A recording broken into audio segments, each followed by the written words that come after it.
We embrace design thinking, which is about problem finding. And you always start design thinking with a really great question. And if there's one nickable you take today, it would be any question that starts with how might we, almost certainly will get a different conversation than if you started it with what can we.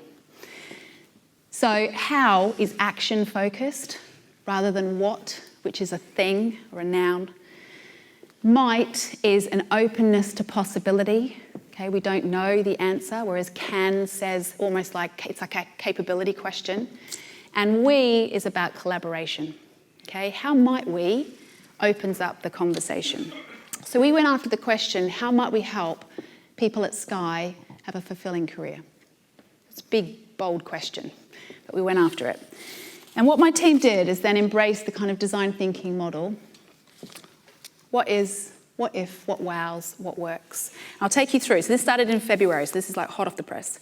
So what they did with what is where you actually go and talk to people about what, in this case, career means to them, what they think the obstacles are, what has helped them in their career, where they feel that it's been easy and where it's been difficult.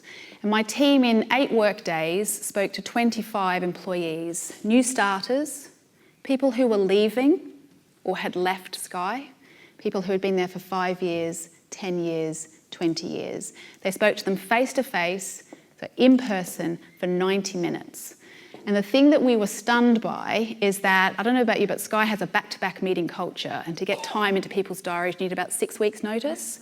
People fell over themselves to give 90 minutes of their diary to talk about this. What does that tell you about this topic? It's really, really important to people.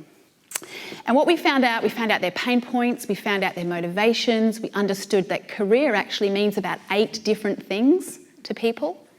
And if we didn't ask those questions, again, we probably would have solved the wrong problem. The second thing that we then did was go after what if. So this is where you actually, and importantly, you get employees, our people, involved in the brainstorming. They actually come in and help us with the creative thinking. So this whole way through with design thinking, the principle is co-creation. HR doesn't have to have the answers. We don't have to know what the right thing is.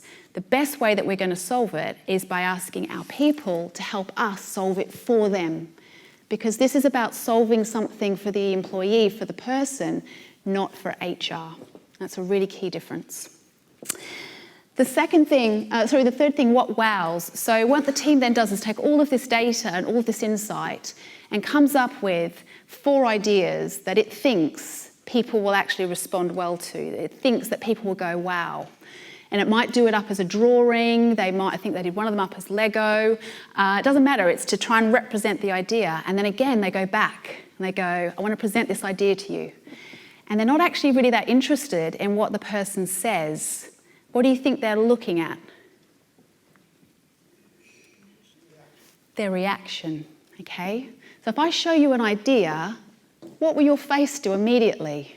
It'll either light up and go, wow, that's a great idea, or they'll do this. And if they do that, then we probably haven't quite nailed the idea, okay?